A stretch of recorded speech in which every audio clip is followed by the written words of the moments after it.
Hello, everyone. Welcome to another episode of Soul Sessions with Creative Mind. I'm Deborah Burnt Maldonado. And I'm Dr. Robert Maldonado, and today we're talking about the persona in our continuing series on mindset. Absolutely. We have a series we're talking about we talk a lot about how deep the unconscious is and the collective unconscious in Jung's work. But we thought for this series, let's talk about what's going on up here in the conscious mind, what we're aware of. And it's really fascinating to understand how the conceptual mind works. Yeah, and it is a big topic. So we decided to break it down into three components. Mm-hmm. Let's look at the past, early experiences, how they play into the development of the persona. Then how do we deal with them in the present? How do we bring that past into the present moment? And what does it have to do with the way we create our lives? And then finally, we'll talk about how moving into the future, what we can do to move beyond the persona.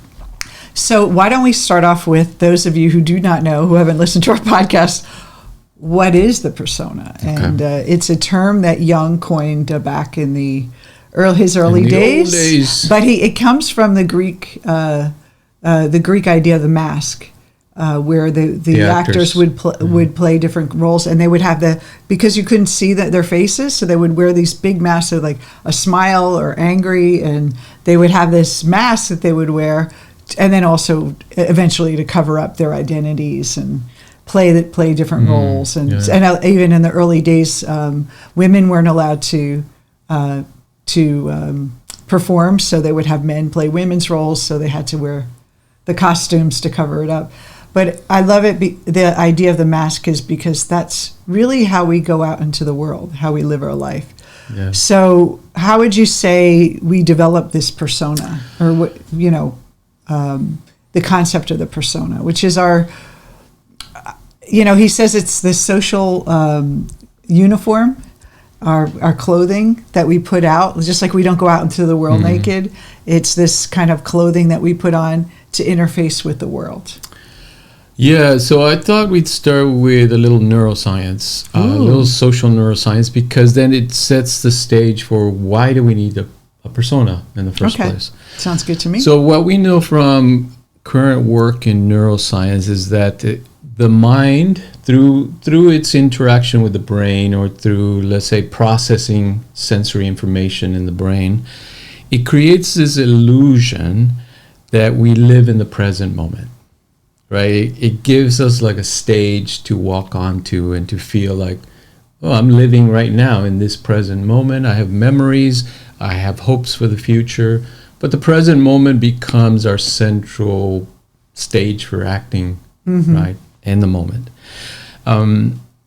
Number two, we live in and are localized in our head. Or we perceive ourselves to. Yes. Now, it's an illusion because that's not really what's happening, but we feel ourselves, let's say, in the ordinary sense of perception and the way we experience the world, we feel ourselves to be located inside our brain, in our head, kind of right behind the eyes, looking outward. Like we don't think of ourselves in our hand or our foot, or even when we have a stomach ache, we feel like that stomach is like a separate entity from us sometimes after we have some interesting food.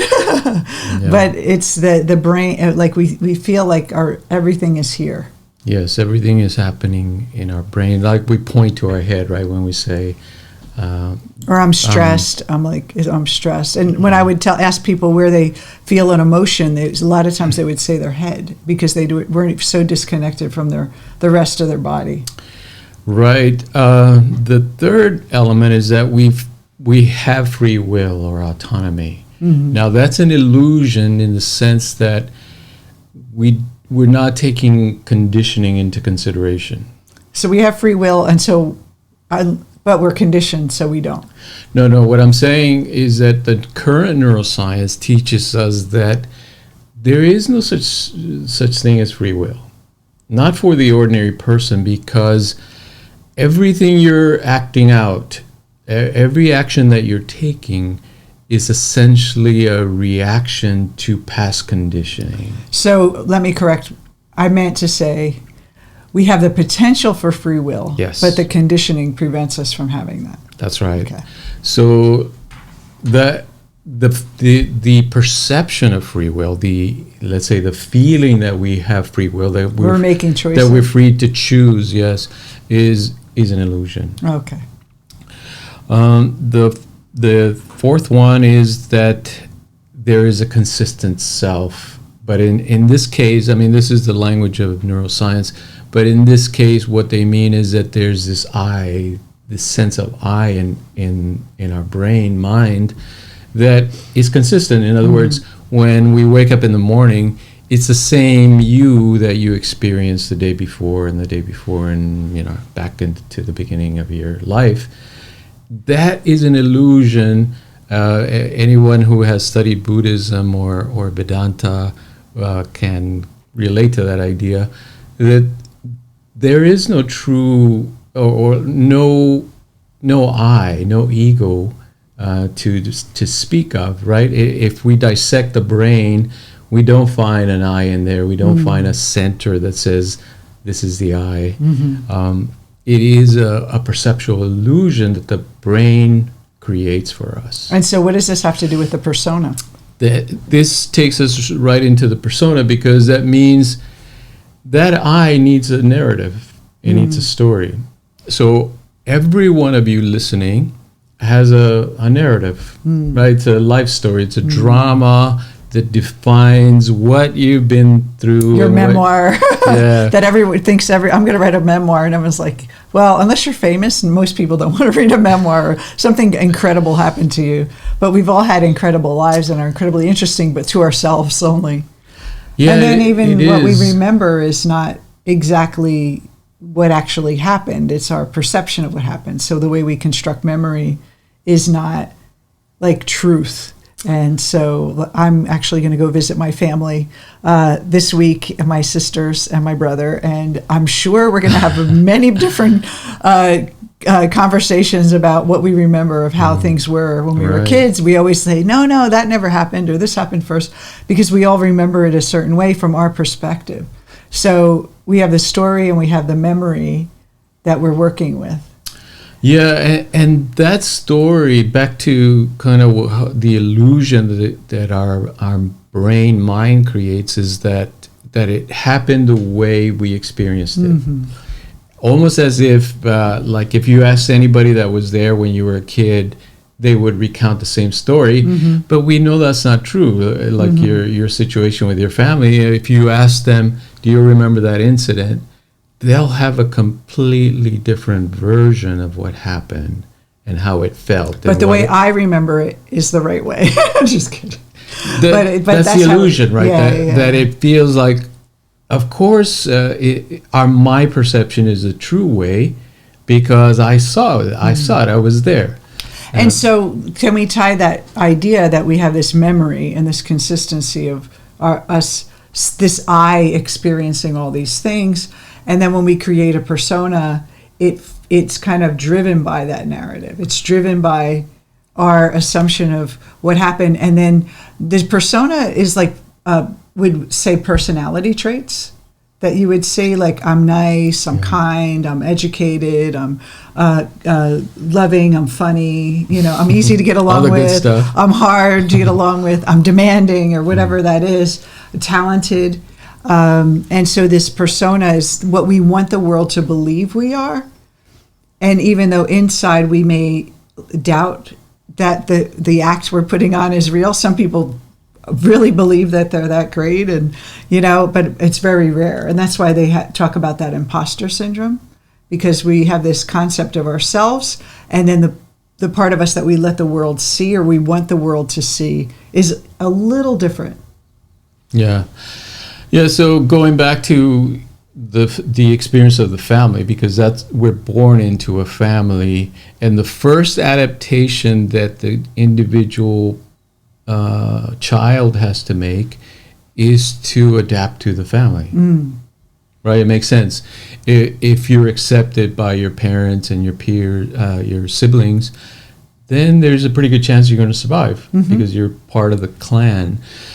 So our brain is wired, like predisposed already. We're born with that initial innate drive to look at their faces and learn as much as we can, gather as much information as we can about if we're being accepted or if we're being rejected, right? And one of the primary emotions you said is disgust, and I was like, that's interesting that would be a primary emotion, but that makes a lot of sense because disgust, and if we eat something that's not good for us, when we were cave people and we didn't have language, disgust would probably be a good defense mechanism to say, the berries aren't good here. It's not good. But also your behavior is disgust, repelling. And so that face of it's like a pulling away or like a look like, don't do that, I disapprove. We start to adapt just on facial expressions, very much our persona to fit in with, I'm not going to have that outburst again because I'm getting dirty looks. And we can kind of feel that when we're in our social life now. We kind of, I had someone who, we had an event and I was doing a pitch for one of our programs, and this one woman was looking at me and I thought she was really mad at me, but she was just looking at me intently, but my mind perceived this kind of, she was mad and I shouldn't be making this thing. And so we misperceive that as adults even, and we try to conform our persona because it feels uncomfortable when someone is unhappy with us, because it's almost like you said, genetic or biological, that we have to conform. That's right. It is biological. It is inherent in our biology to be accepted by our family, first of all, to adapt. Yeah. So that's the beginning of the persona right there, that in adapting to our family situation, our family environment, we start to develop like a repertoire of behaviors and attitudes that we know are acceptable to the family. And that's the beginning of that persona, right? It's almost like the role that we're playing in the family. Like that social personality. That social personality. It's designed to socialize. Yeah, and there's a whole psychology behind that. There's people that talk about the different roles that the family members take. Somebody plays the hero, somebody plays the fool. The scapegoat. Yes. The identified patient. But we want to focus on the persona, meaning what is that, right? What does it mean for the individual, us, as we're growing up, to have this persona, to have this social role that we start to play? Because as we go out into the world, then we're going to make different adaptations, because now it's not about just adapting to the family. As soon as we step outside the door, there's a whole bigger world of peers, of teachers, of clergy, of your church school members. Friends. Yes. Now, let me ask you a question. I noticed that some people have, over the years of working with so many people, that some people have a more fixed persona. There's just a really set, hardcore persona. Not me, they're absolutely the nicest person in the world or the toughest person in the world. And then there's these other people that are kind of chameleons, where they kind of conform and they can move. And is one better than the other? Someone who's more able to conform, or because I find that the people that aren't as hardcore, very set in their persona, have a fixed persona, I would say, and they're more flexible. The flexible people sort of have a lack of identity, or they don't really have. They're basically living all for the group instead of and conforming to every group, and so they don't have that powerful presence. What would you? That's what I've experienced, is that they have a hard time doing shadow work because they have so many different roles that they play that it's hard for them to identify who they really are defaulted by. Does that make sense? Yeah, it's a good question, because if we're saying that the persona is a social role that we're playing, then what is there to be confident about? Yeah. In essence, it's almost better to to be insecure and to be doubting who I am. to be doubting and to be open to, well, maybe I'm not that great, or maybe I don't know who I am. Maybe I don't know who I am exactly, or maybe this role that I'm playing is just this role, right? That's where the imposter syndrome comes from. That you start to get a sense that, oh, this is just the role I'm playing. I seem to put it on when I'm in a certain situation, and my brain knows exactly what to do, and I just go along with it, but I know I'm faking it in a sense, right?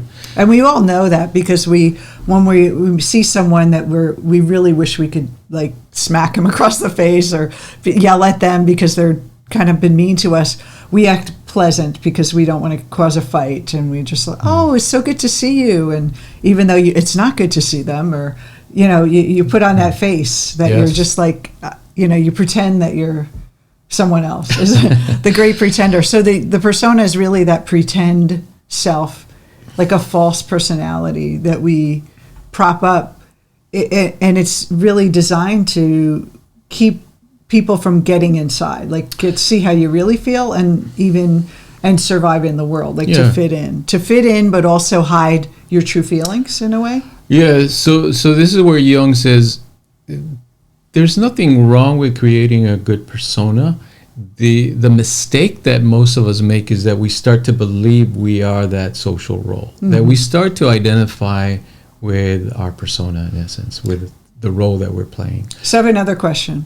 So when people take like a personality test, would you say that was representing their persona or their ego, or their internal personality, or more their persona, or both? I would say it depends on how they measure it, but usually those questionnaires, what they're measuring is the self-concept. How they see themselves. How they see themselves and how they want to be perceived by others. And so it is a little, especially since you take the test yourself, you're rating yourself on things that maybe other people would see outside of you differently. So you're reading your own self-concept, basically, which is not really who you are. So it's really not like, and so when people think about I'm this kind of type or something, and they get really hooked into it, there's so many different personality tests that people use, and then they live their life by that. That's really limiting in a way, because that would say that I am this persona, and I'm not something, there's no other potential for me. It kind of locks them in. Yeah, I think we could do a whole podcast on personality tests and measures, because it's such an interesting topic. But if we just follow the thread of the persona now, from that early beginning, right, that adaptation that we go through with the family and then with the schools and society, we carry that into the present. And if we never do any work, if we never examine that persona that we're playing, and we over-identify with it, right? We think, I am this persona. That's the best I can do is polish up this persona or mask that I'm wearing. Then we start to bring it into the present moment. And what that means is that if we go back to the neuroscience, what those early experiences teach our brain is what to pay attention to and how to interpret the data that comes in through our senses. So the attention that we're paying to things comes from that early experience of the persona. And then the way we interpret the life situations that we experience in the moment, in the present, has to do with that persona as well. So that self-concept of who we are and then who we want to be in the world is driven by that. That's right. So Freud, it goes back to Freud. Freud called this the repetition compulsion. We have this compulsion to repeat the same patterns. And some people say, well, it's just that's just the way I am. Yeah, it feels like this is familiar to me. So even if it was maladaptive or didn't serve our purposes, it helped me survive in that situation in the past, in my family situation. Therefore, it feels comfortable to me replaying it over and over again. And you see this in relationships, especially. I mean, you worked in relationships for a long time, that people tend to be comfortable with reproducing their familial situations in their current relationships. Because, if you think about it too, like if you love your father, I mean, even though if you had a contentious relationship with him, you still love him. And so you feel this kind of security and this unconscious connection. And so you'll feel that with the other person. And I've heard this before too, that we like I always say, we match up like puzzle pieces with not only romantic, but every relationship. And they're showing us another aspect of ourselves and how we relate. Yeah. But remember that we're not an island, that it's like that other person will pull out different aspects of our persona. So when I'm around someone who is more quiet and easygoing, I can feel more like kind of more present or more strong. And then when I'm around someone who has a very strong personality, I notice I tend to back down a little bit, like I don't want to fight. And I always found that very peculiar. Like sometimes I could play the leadership role in the past, and other times I would like sit back. So my persona would change based on the environment I was in. And that would be my neuroscientific brain looking at the world saying, do this now. You can do this now. Yeah. It's safe. And so this happens automatically. And then our personality that we express in our life is not really true. It's this basically a kind of false or limiting. It's part true, but part kind of limiting concept of ourselves. Yeah, it gets into that question of what is real and what is projection. But in essence, that's the wrong question to ask. The right question is, if I am creating my own meaning, right? The question is, how do I get at that, the control of that mechanism? Because that's the only way we experience the world. In other words, there is no like external reality that's true for everyone.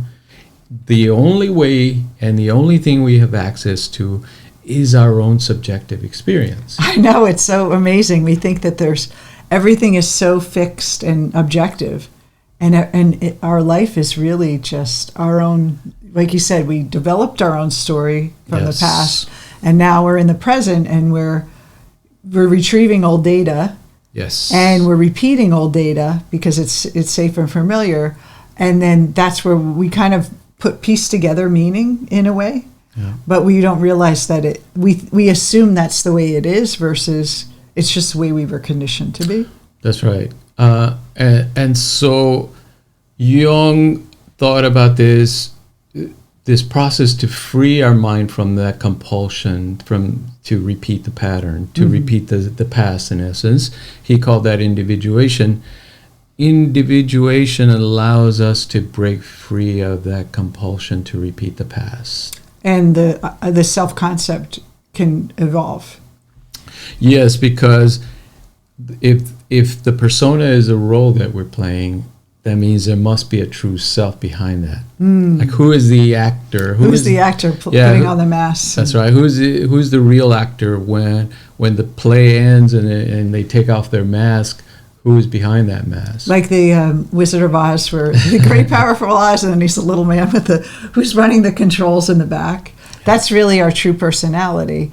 Jung had said often that our shadow, which is the opposite of the persona, the part that we repress or we don't express in our life, is more our true self than the persona.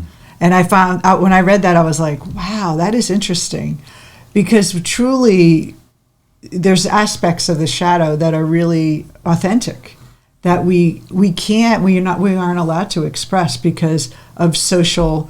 And the thing is, it's so weird. Like, we think the whole world has these rules that we're supposed to follow, and that our parents and the people around us, the authority figures, had designed a world that these are the rules, and this is how you act, and this is how you're liked, and we just blindly follow from generation to generation how to be, and really the evolution of ourselves as humans is to wake up from that, like kind of repeating from not only our lifetime but ancestrally what our ancestors have taught us how to be.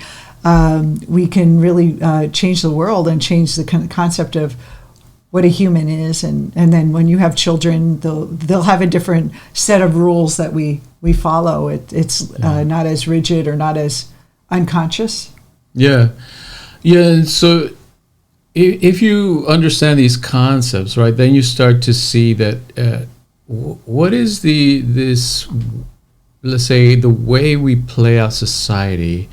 We're acting as if we are individuals making free choices. But the reality is that we're not.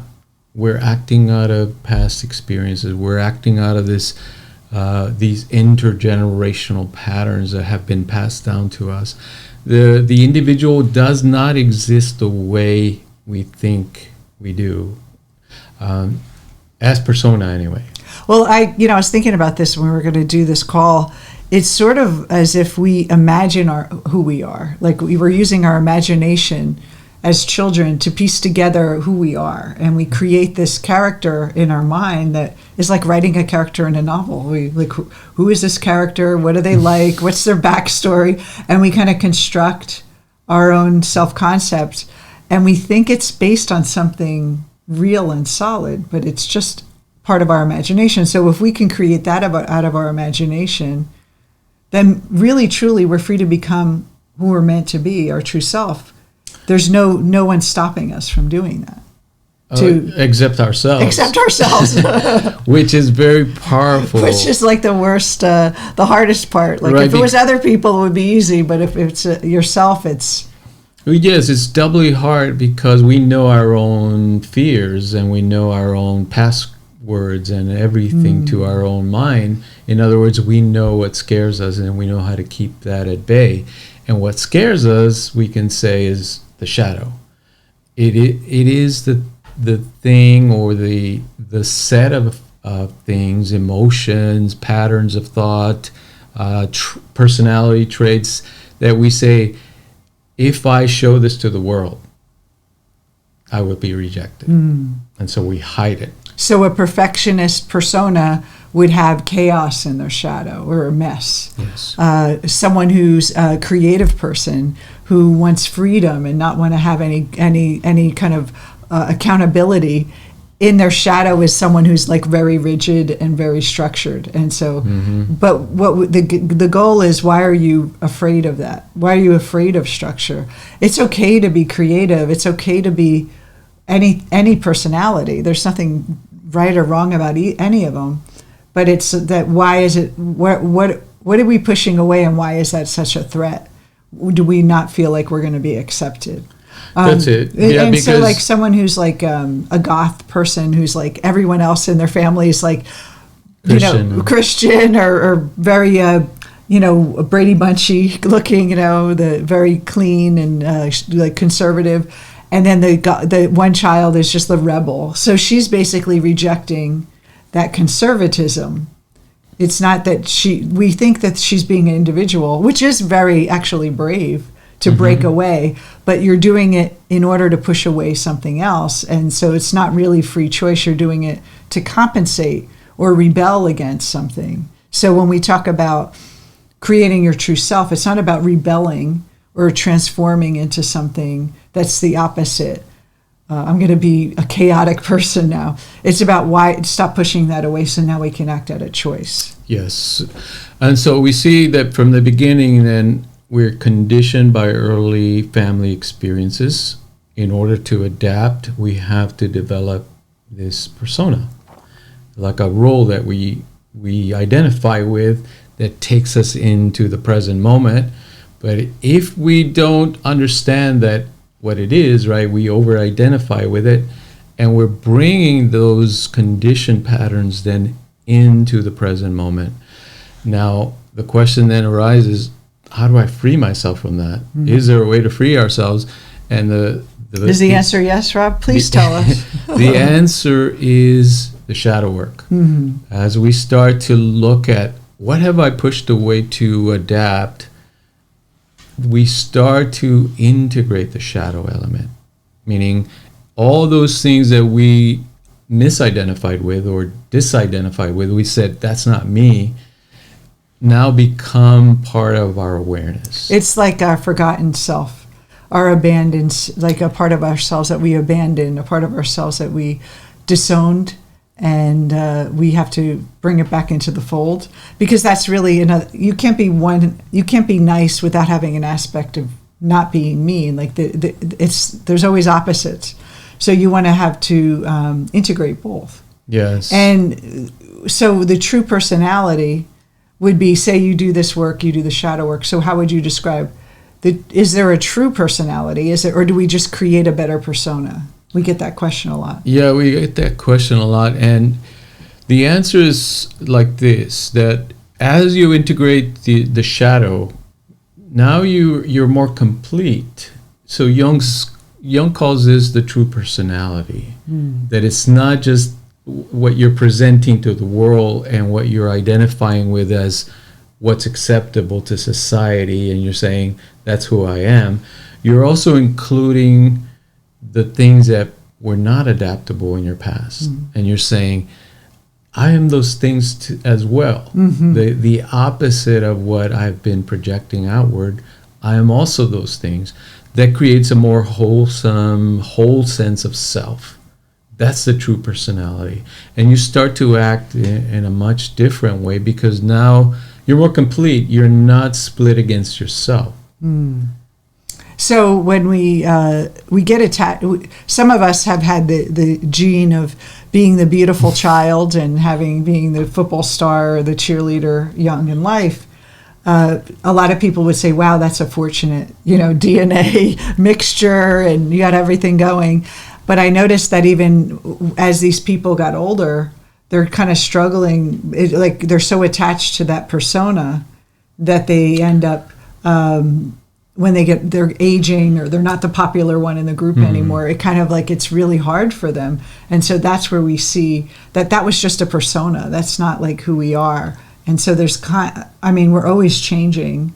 Our body's changing. We get older. We change careers. We grow as people by default. And if we just hang on to that rigid persona and think I always have to be the best in the group, I have to be number one, that's going to end up causing a lot of misery in your life. And then you're so attached to other people giving you the authority versus having your own authority internally of saying, if I'm last in the class or first in the class, I'm still great. I'm still me. That non-attachment.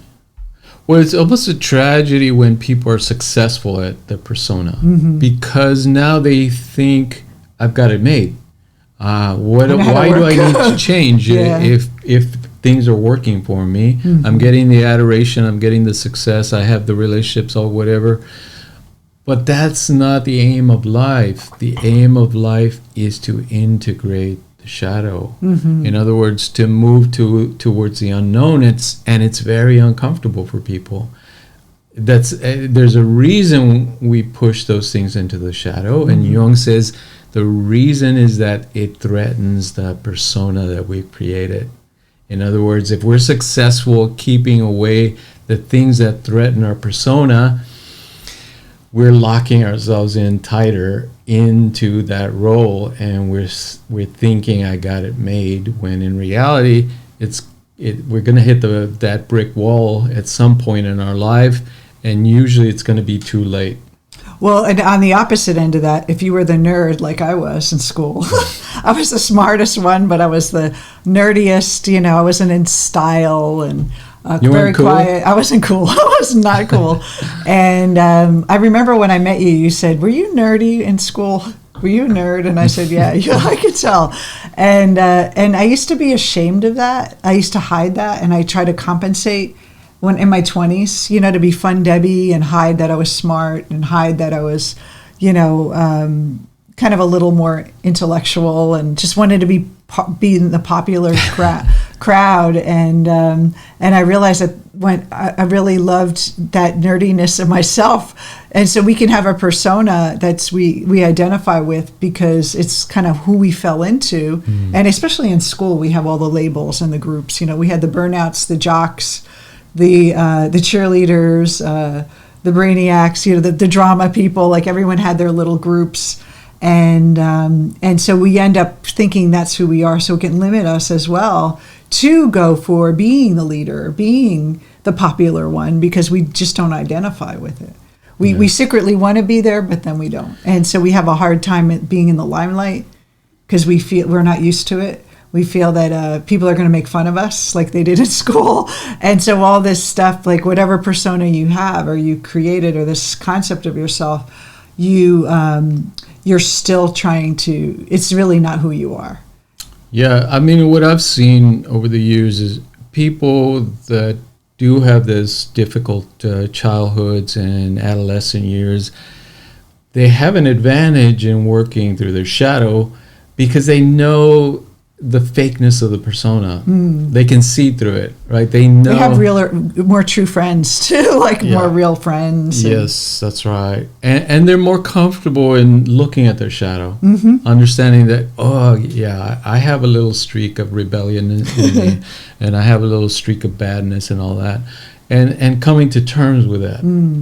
So the cheerleader would have a hard time looking at her faults because her whole life has been propped up by the princess. She has to be the princess. That's right. So they struggle with that. And so when we say true personality, it's not that your default, like the things you love about yourself are your true personality. Your true personality is something, a part of you that's basically watching yourself play this role in the world and be able to act without attachment. How would you describe it? Yeah, that's a bigger question about the nature of consciousness and the mind. Just a quick question. Yeah, but let's stick to the persona because it's interesting just to consider. Okay, once we understand we're not the social role that we've been playing, and that there is this shadow content that we pushed away, and we start to integrate it, meaning we start to understand. Okay, I am playing a social role, but I know I'm not only the things that I want others to believe I am. I have this other part of me that I'm starting to let in and I'm starting to become aware of, to integrate. That gives us a different sense of ourselves in the world. And that is what Jung called the true personality, the more complete, realistic sense of ourselves in the world, not only playing the role of the acceptable, adaptable persona, but of showing up as more of a real person that understands both good and evil, and that other people are experiencing and their light and dark sides of themselves. So let's say if someone takes a personality test for their persona before they do shadow work, and they get kind of their type or whatever, and there's different, like a Myers-Briggs and Enneagram and all this, and then they do the shadow work, does their persona change? Now I know for our personality tests that we do based on the archetypes, we know our clients actually, when they take the test even 2 months later, their results change because they've changed so much. So is it the same thing with those other tests? I don't know if you know or not, or I mean, from the concept or the theory, it would make sense that their personality could change, or they could take the test and their self-concept changes so much that they would answer the questions differently. Yeah, I mean, that's the whole basis of psychotherapy and coaching and all the helping professions, is that people can change. I mean, or else why do it, right? Yeah, exactly. Why would you bother to spend time helping them through things? But aren't the personality tests really driven to have you understand yourself better, and that's the way you are, so you can navigate the world, versus that you can change it? The presupposition. I don't know. What do you think? Well, I think that you can change it. I think that when like everything is consciousness, everything, this self-concept is it's not objective, it's subjective. So if you take a test and you're in a bad mood or you're stressed out, you'll have a different result than if you take it when you're calm and things are going well in your life, or something flowed. So I would say that it probably would change. And it may even change just by, if you haven't done any work, just a different change of attitude. Or after you've done your shadow work, you may see that you're integrating a lot of the, like, would say, dormant aspects of your personality that you didn't realize were there. There is because it is a self-test. So you're taking you're making your own self-assessment. So the way you conceive of yourself actually can transform, and so then the test results would reflect that. There is a debate about what is personality. Is it a state of mind? Like you're saying, you're describing it as a state that sometimes you're happy, or sometimes you're or is it a trait? Something that is kind of biologically hardwired into you. So that's the question, I guess, is it biologically hardwired? And if it is, can that even change? Yeah. Jung would say absolutely. And Jung would say that individuation is approaching that biologically hardwired personality. That's what you're trying to change. If you only change the state, then you're not really changing much, right? You're just kind of playing at it, almost like at the persona level, right? You're putting on another act. And I remember when I first started doing personal development for love, they would say, act confident when you go on a date. Don't ask these questions. These are the bad mistakes you make, and how to write your profile. And it's basically creating a persona to attract. And even with coaches, they have to come up with their personality brand and their style and their images and their pictures. And it's that persona of what they want to attract. And so the question is that who you really are? And actually our upcoming course that we're doing, we're going to have you do your personality type, and then how it is that match how you express yourself to your clients. So that's going to be a really cool part of our program. A little plug there, coming soon. But that's really, I think that's the question is, for me, I always struggled with, okay, so I'm a Leo, I'm this, am I stuck with this biological conditioning, or can I transcend it? And Jung would say yes. Absolutely. That's the whole emphasis of individuation, is to be able to transcend that conditioned self. And condition includes our biology, because we know now from epigenetics and intergenerational studies, a lot of the behaviors that we exhibit really come from past generations. They're not even our personal ones. We're inheriting these behaviors, these states of mind. And I know, like I worry a lot, and I know I inherited that from both my parents. And just like, why, can I change that? Can I transform that? Am I stuck being a worry word all the time? And no, that's actually, and I think we have, like you said, the personality has, it's almost like a spectrum of personality. Like we have every personality trait in us. Some we express, some we repress. And then there's an extreme and a level, and we can kind of move the levers down, like more extroverted, more introverted, more emotional, less emotional, more intellectual, more feeling, all the different types that we are. We can change and evolve. Yeah. The key is, for you, the bottom line, what you're saying is that we want to have free will, ultimately. Yes, we want to choose our experience versus feel like we're stuck in it. Yeah, and the main message of understanding the persona is to understand that you are not your persona.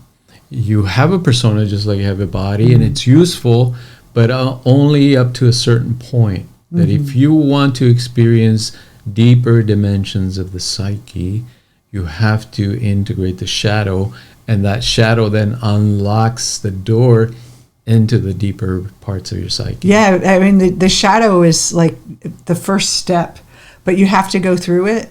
And as Jung would say, it's like a narrow passage, and it feels very tight, and like to get through it, because your ego's always fighting, don't go there, don't go there. But he said on the other side, there's all this freedom. There's no up nor down, no left or right, no good nor bad. It's that kind of concept of what we talk about in yoga philosophy, is that non-dual concept of there's openness and there's freedom. And that's really what we want to get at. And so I love this this work. We're going to be talking, I can't remember what's next week. I always forget to look it up the week before. But we're going to continue our series on mindset next week. And we are so glad to have you here with us, and hope you enjoyed it. Please subscribe below on our YouTube channel.